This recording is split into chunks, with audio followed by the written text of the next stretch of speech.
Setelah resmi menikah dengan Dio Novandra pada 4 Juli 2025, atlet voli putri andalan Indonesia, Megawati Hangestri Pertiwi, memulai babak baru dalam karir profesionalnya.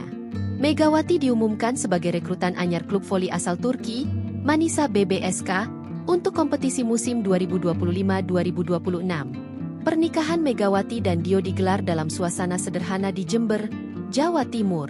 Usai acara tersebut, pasangan ini diketahui akan fokus menjalani masa bulan madu sebelum Megawati bertolak ke Turki guna memulai latihan pramusim bersama klub barunya.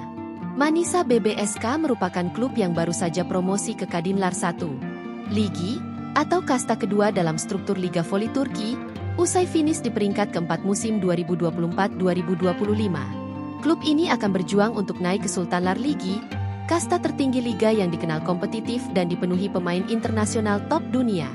Megawati pun disambut hangat oleh Manisa BBSK.